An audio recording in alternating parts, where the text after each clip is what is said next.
Então estamos para mais uma conversa franca, hoje sobre religião e sexualidade, liberdades e opressões. É a nossa convidada a Gabriela Moita, já nos cruzamos noutros fóruns, eu agradeço imenso a presença. A Gabriela Moita é psicóloga, doutorou-se também em Ciências Biomédicas na Universidade do Porto e é conhecida, enfim, como clínica e principalmente como sexóloga. Nós vamos hoje falar da sexualidade, que é a sua praia, aqui entrecruzada também com as questões da religião. Eu estava-me a ocorrer que não foste tu por acaso, podias ter sido, mas já mais do que um psicólogo, meu amigo me dizia com algum humor que devia grande parte dos seus honorários às mães e à igreja, no sentido de que para o consultório, e eu imagino que particularmente para um consultório de uma sexóloga também, as relações de tensão, às vezes com as mães e muitas vezes com a igreja, são de facto pretexto de muitos desarranjos que te chegam também. E eu, portanto, sem tabus, depois também irei propor um outro ângulo, mas sem tabus, dizer-te, tendo a certeza que tens alguma coisa para nos dizer, até que ponto da tua experiência clínica, que é bastante, te aparece a coisa religiosa no teu consultório e nas tuas relações terapêuticas ou não com esta questão da sexualidade. Então, antes de mais, dizer do prazer que é estar aqui a conversar contigo. Tu acabaste por falar dos nossos encontros que já tivemos e que foram todos gratificantes e altamente enriquecedores do pensamento, e tenho-te agradecer relativamente a alguns deles, a companhia que fizeste, e portanto é um prazer enorme podermos hoje repetir esse pensar em conjunto. Relativamente à questão que me colocas, eu diria que é impossível na nossa cultura qualquer queixa ou qualquer reflexão sobre a sexualidade não ter integrado a religião. A partir do momento em que, sobretudo na igreja, nesta linha cristã e na nossa visão judaico-cristã, e no momento em que alguém disse que a sexualidade devia ser controlada e que já agora, se as pessoas não conseguem controlar, o celibato era o melhor, se as pessoas não conseguirem controlar, ao menos que se casem, fica aqui uma marcação extraordinária, não é? E, portanto, esta citação toda a gente saberá de quem é, de onde vem, e, portanto, neste momento isto faz uma marcação. E a partir deste momento, toda a estrutura social, eu não direi que a única responsabilidade da forma como a nossa cultura está organizada, mas ela é ancorada em todas as questões religiosas. Nós sabemos que o direito foi ancorado também inicialmente naquilo que eram as grandes doutrinas, e só mais tarde com o direito napoleónico é que passa a haver uma alteração. Portanto, não admira que quando nasce a ciência médica e psicológica, o texto que está por trás seja o mesmo. E, portanto, estes princípios de como é que as pessoas se devem comportar e como é que se devem comportar em relação à sexualidade, inevitavelmente estão nos primeiros escritos. Muita alteração vem sendo feita, e eu diria que nos últimos tempos, na minha perspectiva, felizmente, cada vez mais essas alterações estão a ter em conta o sujeito e não as regras. Não é que eu seja completamente fora de regras ou anti-regras, mas quando as regras são para todos e nós somos todos muito diferentes, elas não vão servir a alguns e claro que depois aparecem no seu estado já de muito mal-estar mental. Focando agora concretamente nessa questão que a religião veicula muito da especialidade desse momento da primeira relação sexual. É verdade que sem prejuízo nenhum da lucidez crítica do que acabaste de dizer, existe também o oposto, digamos assim, de entender, por exemplo, que uma relação sexual, em vez de poder ser integrada no todo psico-biosocial de que somos nós mesmos e que é a sexualidade também, é tratada muito ao modo avulso, digamos assim, separado de tudo aquilo que é a relação, projeto, vida e etc. E eu debulei-a com esta observação, perguntava-te também se não reconheces, agora até mais sociologicamente, embora a partir da tua experiência de consultório, se podemos estar também nos dias de hoje num paradigma do tipo 880, ou seja, antigamente, e não só, em alguns meios, ainda temos esse pratrasex de rigidez, de conservadorismo, de tabu, de moralismo, e poder opor-se-lhe também para a frentex, estou a satirizar, de vale-tudo, de avulso, de precocidade extrema, de modismo, etc. Se achas que isto que eu estou a dizer pode ter... Eu não sei se da mesma maneira, mas eu estou de acordo que nós viemos de uma época, e aí estou a marcar de trás, de finais do século XIX, até talvez meados do século XX, em que estas eram as regras, com naturalmente variações de época, não é? Mas estas regras da proibição, sabendo nós que a proibição era fundamentalmente, aliás está no pecado de Adão, não é? E da maçã, e da história da Eva, as Evas é que são sempre o problema, e as Evas é que são os guardiães da moral, e portanto se alguma coisa peca é porque a Eva permitiu, usando uma linguagem e personagens religiosos. Portanto, mas vamos dizer isto, até à primeira metade do século XX, de facto vivíamos num clima de proibição. A partir daí passámos para um clima de obrigação. E nem um nem outro são bons, porque são ditaduras. Quer um, quer outro são ditaduras, e a ditadura é qualquer coisa que nunca faz bem a ninguém, não é? O ter que ser ou não poder ser é exatamente igual. Dá a mesma... Estava a pensar em alguns ambientes de adolescentes em que também quem nunca teve relações sexuais, então é um totó, uma totó, não é? E é um pouco a época em que vivemos. Eu tenho muitos jovens adultos que vivem muito mal e com muita vergonha do seu meio, porque nunca tiveram uma experiência de relações sexuais. Nem sequer nunca tiveram uma experiência de amor ou de relação amorosa. É porque nunca se experimentaram. Mas eu penso que nunca experimentaram o ato sexual, seja lá o que isso queira dizer, não é? Mas as coisas muito proibidas têm uma grande centralidade. E eu estou de acordo que não existe nada sem um todo. É evidente que as pessoas podem ter, e pode acontecer, e há pessoas que conseguem experimentar isto, e os homens conseguiram experimentar isto muitas vezes, que são encontros sexuais. Isto não é novo, nem é desta geração, nem é de agora, nem é dos tempos pode de hoje. Pode ser facilitado pelas redes sociais, mas não é original, isso é verdade. Nada original, nada original. Os encontros dos homens, desde sempre, aliás, nós vamos aos bacanais, e os bacanais são da Roma Antiga, e provavelmente se formos aos gregos encontramos as mesmas descrições extraordinárias de encontros sexuais onde o jogo e o objetivo é o desfrutar do corpo sem mais nada. Agora, isto pode acontecer num dia. Isto não é um encontro entre pessoas, porque as pessoas não são este encontro. E eu penso que tu gostarias de chegar aqui ao que eu vou dizer agora, realmente, tirando raríssimas exceções em que o problema é mesmo uma questão que pode não ser orgânica, pode ter a ver com falsas crenças, como a crença de que quando há muito amor tudo corre bem e depois não corre. É verdade que o muito amor nunca levou a muito desejo, quer dizer, não pode levar, ou não.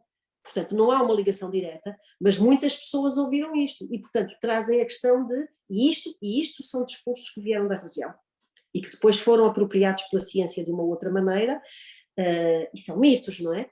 Porque não é verdade que o amor traz desejo sexual, também não é verdade que o desejo sexual traz amor. Às vezes uma coisa traz a outra, outras vezes não traz, são duas coisas completamente diferentes e elas, felizmente ou infelizmente, em alguns casos, não é? Quando eu digo felizmente ou infelizmente, depende das expectativas, não vêm em pacote inteiro. São, às vezes, tão dispares que quando há muito amor não há mesmo desejo. E há um amor extraordinário, tudo é maravilhoso e desejo sexual não acontece. Portanto, esta coisa também de que quase todos nós aprendemos nos bancos da escola, e eu aqui não tenho a certeza se vem da religião ou não, de que onde há um contexto de grande entendimento, não há problema nenhum porque o amor se conquista, é também das mentiras que nos ensinaram. É verdade. O amor não chega para tudo. Não chega para tudo, nem sequer para as pessoas resolverem problemas, e agora saindo da sexualidade, ou se quiseres, indo para uma sexualidade muito mais geral, não serve para resolver problemas conjugais. Pode ajudar muito, mas eu vejo muita gente a matar-se, literalmente, não estou a usar metaforicamente, por muito amor. é verdade. Ainda tínhamos que ir perguntar aos poetas o que é o amor, mas é verdade, eu percebo, Claro, percebo o que tu claro. estás a dizer e principalmente talvez nos una a ideia de que o amor tem muito a ver com uma aceitação radical do outro e principalmente com uma característica que tu há pouco dizias a propósito de outro assunto que falámos e que estamos plenamente de acordo, que é esta ideia do processo, não é? Do relacionamento, que pode também ser sexual, tratar-se de um processo. E é engraçado porque essas figuras mais moralistas e essas crenças que outrora vinham mais da religião, hoje podem vir muito, por exemplo, de filmes ou das redes sociais, não é? Portanto, essas ideias, até agora com essa ingenuidade, digamos assim, as fontes de inspiração O de... cinema apoiou muito isto, não é? Porque Pois, claro. o romantismo todo cria-se muito, eu diria, de mão dada com princípios da religião.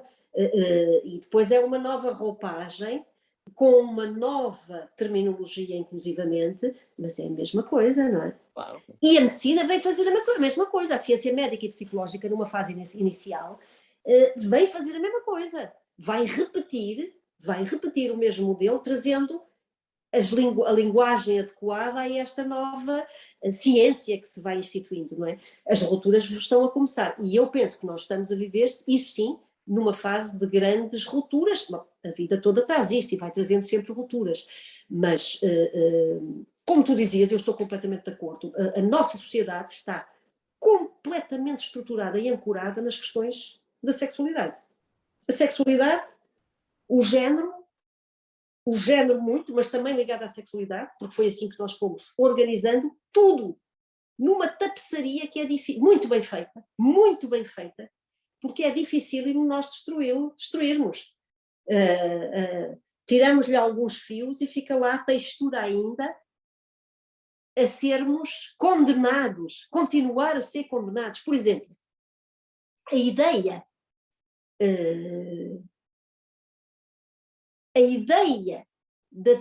do amor e da ligação e da relação entre duas pessoas estar ligada à sexualidade e a sexualidade estar ligada à penetração, nós não nos libertarmos disto.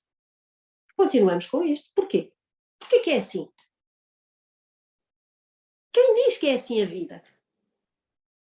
E o que nós vemos é que isto não traz bem-estar às pessoas, que é uma palavra também nova, não é? Bem-estar é qualquer coisa que a Igreja não usava. E a ciência psicológica também não, é muito recente. A ideia de bem-estar, a ideia de acordo connosco próprio, da pessoa estar em sintonia consigo, é uma ideia completamente nova, que não é, obviamente, que não vem só da religião, também vem de todas as estruturas sociais que se foram organizando, mas que está lá ancorada. Eu diria que É verdade, tu és a entrevistada, mas como isto é sobre sexualidade e religião, eu tenho que fazer aqui uma declaração de interesses, que é, percebo o que tu dizes em expressões como do género que a Igreja veiculava, etc., e eu percebo que essa seja não só a imagem como uma realidade e porventura até massificada, mas eu, como tendo até a identificar-me com muitas das coisas que dizes, e por outro lado sou religioso, como deves entender, tenho às vezes um entendimento mais relativo disso, isto é, acho que há uma proposta na religião e na Igreja Católica Cristã que é bastante essencial e bastante inteira, inclusive até em relação às questões da sexualidade, embora tipicamente mal comunicada, aí sou extremamente autocrítico como pessoa religiosa, portanto que a generalização é sempre perigosa, embora entenda, principalmente em relação a quem te procura, mas como dizia há pouco também, eu imagino que tu tenhas muitos clientes, entre aspas, muito pressionados por aquele facilitismo ingênuo que chamaste há pouco romântico dos filmes, não é? Concretamente em relação a... Não é? Vê-se um filme, eles veem-se, aquilo é tudo muito rápido, demora 1 hora e meia, corre sempre tudo lindamente, cheio de... É uma coisa espetacular e a vida sexual também, raramente tem a ver com aquilo, não é? E, portanto, precisa de trabalho, não é? aquilo é cinema, não é? Aquilo é Precisamente, cinema e é aquele momento, claro. Gabriel, é uma coisa que é curiosa. Tu já deves começar a ter no teu consultório pessoas de uma geração outra menos marcados pela coisa religiosa, ou seja, eu imagino que tenhas no teu percurso como sexóloga tido no início da tua carreira, porque há algum tempo bastantes pessoas hipermarcadas pelo trauma religioso, vamos chamar assim, mas deves começar a ter agora gente que tem traumas outros. E eu estava curioso de saber que diferenças, portanto, para já se isto que eu te estou a dizer faz algum sentido, eu imagino que sim, e que diferenças notas agora estas pessoas que já te chegam, que já não têm aquela coisa do pecado e do não pode ser, que pesos trazem, que outros traumas trazem? Muito interessante isso que tu dizes. É muito interessante isso que tu dizes, porque eu constatei isso exatamente a um determinado momento da carreira profissional, não é? Ou seja, era muito mais fácil antigamente trabalhar na sexualidade. E quando estou a dizer antigamente eu também não tenho tantos anos assim, não é? Mas digo, há 30 anos atrás, 20 e tal anos atrás, e, portanto é mesmo no outro dia, era mais fácil porquê? Porque as questões ligadas às dificuldades do ato, do encontro, eram mesmo as falsas crenças. Muito medo, inclusive medo de Deus, medo do que Deus pudesse dizer, e portanto estes princípios todos, as falsas crenças estão muito ligadas, para além das questões de pecado, não é? É pecado eu ter prazer, é pecado ter prazer se não for desta maneira ou daquela maneira, nas posições, é pecado eu ter ideias, eu ter fantasias, tudo era pecado. E portanto, o primeiro desacordo era desacordo com Deus e com os seus princípios e os princípios da catequese que tinha sido dada. Umas pessoas com este discurso mais instalado, outras não traziam este discurso e, portanto, temos todas as crenças ligadas a isto, mas elas não traziam a noção clara de que era ali que isto estava. E, portanto, isto é muito simples, porque aqui o que é importante é dar permissão, explicar de onde veio aquela noção de pecado e mostrar... É simples do ponto de vista terapêutico. Do ponto de vista terapêutico. Porque vais dizer que agora é mais difícil. Eu trabalhei com algumas pessoas religiosas e alguns padres que ajudavam neste sentido, exatamente para explicar que os humanos, para além depois de toda a teoria da Igreja, havia ali questões particulares e que as pessoas tinham direito ao prazer. E isto foi, com muitos religiosos, não é, de profissão, foi trabalhado e felizmente. Portanto, era esta possibilidade, era mostrar que a realidade não era bem aquela que tinha sido lida à letra. Curiosamente, e eu penso que traz uma questão interessantíssima, porque agora nós vamos poder começar a pensar o que é a sexualidade humana. Agora começamos a pensar, mas nós estamos a começar a pensar agora.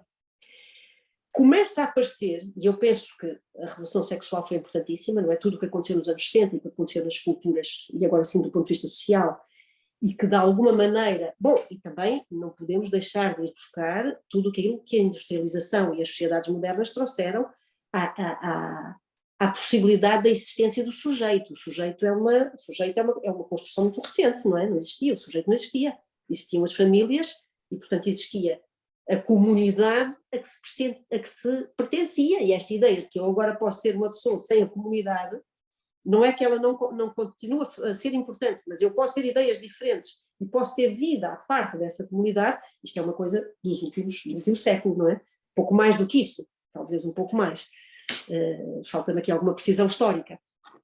E, portanto, tudo isto contribui, não estou só a falar da contribuição, da destruição da religião, sobretudo as culturas também vieram trazendo. E, portanto, o que é que começa a acontecer? Pessoas que realmente dizer que não têm nenhuma religiosidade não é possível, porque só se não tivessem ido aos bancos da escola, e vamos circunscrevermos ao nosso país, já que estamos a falar na nossa língua e aqui neste contexto, não é? Não tivessem ido aos bancos da escola, e sim, na nossa idade ainda há muita gente que não foi, não é? Mas vamos dizer que, por isso, que não tivesse estado neste outro, que é ainda de uma religião cristã, em que nós vivemos, e portanto não foi à catequese, nem sequer é religioso, não ouviu nada, não é possível, porque esteve no meio desta tessitura, desta placenta interna, não é? Em que nós está sempre vivemos. Esse traço judaico-cristão. Está lá. E tu achas que continua a ser essencialmente esse que traz o trauma? O que eu te queria dizer é, portanto, isto não, ainda não conseguimos viver num tempo em que ele não esteja de tudo. Mas há pessoas que, eu julgo que se libertaram completamente disto, que têm uma posição pensada também, e portanto estou a falar de pessoas que se desenvolvem, desenvolveram nisto, não é? Nasceram nisto, mas que nem sequer sabem o que é a religião. Do ponto de vista de pensamento e de... Não se importam com isso, pelo menos no sentido... Umas não se importam, exato, e portanto não sabem onde estão as coisas, mas elas estão lá, não é? Elas estão nas telenovelas, elas estão nos filmes, como tu disseste, elas estão em todo lado, não podemos não beber, elas estão naquilo que ouvem dos amigos, vindo de outras maneiras também lá está. Mas vamos pensar assim, até é teórico, não é isto que eu estou a dizer, portanto, não tendo isto, tendo um comportamento completamente de ateísmo, rejeitando todos esses princípios e de alguma maneira até transgredindo todas essas regras, as pessoas permitiram-se experimentar. E, portanto, permitiram-se viver uma sexualidade como quiseram, como foram capazes. E muitas pessoas viveram uma sexualidade tranquila consigo própria, com um autoerotismo integrando as fantasias que tiveram, experimentando tudo o que quiseram experimentar, experimentando com os outros e com as outras que foram encontrando, portanto, sem resistências. E um dia não tem desejo. Não é assim um dia, não é? Portanto, ou seja, aqui, as questões do desejo e da excitação e da vontade da sexualidade... Isso é um sintoma, claramente, não é, Gabriel? Porque talvez falte um encontro, não é? Não sei, não. Essa era a nossa visão. Essa era a nossa visão. Eu mais do que um sintoma, e obviamente que eu tenho que pensar assim, esta é uma... Claro que é um sintoma do ponto de vista clínico, não é? Se eu estiver dentro do consultório, isto é um sintoma, e a pessoa aparece com uma queixa, portanto é um sintoma. E a queixa é, eu posso tudo, não me apetece. Não me apetece. Estaria bem se estivéssemos a falar de autoerotismo, conviveria sem nenhum desejo. Agora vem outro problema, é o encontro com outra pessoa. No encontro é que temos um problema. Mas ainda assim, porque é raríssimo aparecer uma pessoa que não tem desejo, que está bem e que vem com essa preocupação. Só vem quando está numa relação e esta preocupação invade a outra pessoa. Mas eu diria que podemos chegar ao momento em que alguém diga, está bem, eu não tenho, mas queria ter. A grande questão é que o desejo não aparece só porque eu tenho ou não tenho desejo. Eu gostava de ter desejo. Eu gostava de ter desejo para alguma coisa. Normalmente, até poderia ser, eu gostava de ter desejo porque eu tinha um autoerotismo excepcional e tinha encontros comigo próprio ou comigo própria ótimos, e agora não tenho e tenho saudades daquilo. Mas isto eu nunca ouvi. Portanto, torna-se sintoma, como tu dizias, dito de outra maneira, torna-se problema quando há uma relação com outra pessoa e a outra pessoa cria o encontro e o encontro não se dá. O encontro do desejo, não é? Isto é outro princípio. As relações de conjugalidade têm que ter desejo sexual. Porquê? Porque é um princípio da conjugalidade. Claro. E temos pessoas que vivem uma conjugalidade extraordinária e naquela relação não têm desejo sexual. Mas é melhor que tiveram. Têm que ir embora porque não têm desejo sexual ou destruir a relação porque não têm desejo sexual. Isto são perguntas novas. Isto são perguntas que vão... Não, as perguntas não devem ser novas. As perguntas que vão ter respostas novas. Certo. Nós não temos ainda resposta para estas questões. Embora encontremos, naturalmente, que eu diria que é nas vidas pioneiras. E temos muitas vidas pioneiras que vamos encontrar resposta a esta questão. Por exemplo, é completamente novo, extremamente interessante, diria eu, esta comunidade começa agora a aparecer de denominações múltiplas relativamente ao desejo. Demissexual. Não tenho desejo sexual, só tenho desejo erótico. O meu desejo sexual está ligado à inteligência, que são coisas completamente... não se ouvia antes. A própria noção da atração sexual é uma noção que está a ser posta em questão como... Bom, elas de facto, muitos dos sexologistas não falaram nela assim. A atração sexual não aparece na resposta sexual humana, mas nós tínhamos muita ideia que há, para que possa haver desejo, uma atração, e que todas as pessoas experimentaram atração sexual por alguém. Há pessoas que não experimentaram atração sexual por ninguém, tiveram atração sexual pelas ideias da outra pessoa. Certo. E esta miríada de possibilidades que há uma comunidade mais jovem, aí tens razão, que começa a denunciar isto. Não, eu não tenho interesse nenhum. Mas até é uma certa descorporização aí, não é? Que pode ser uma reação a um excesso de genitalidade. Poderemos ver assim, mas ela também ela existia, só como nós tínhamos tudo misturado, não podíamos fazer esta depuração. Claro.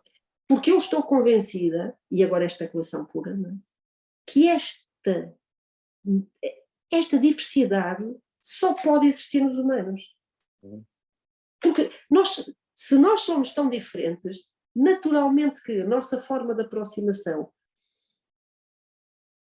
ao outro, e a aproximação ao outro é a noção mais ampla de sexualidade, é ela própria tão diferente. Não é? Claro.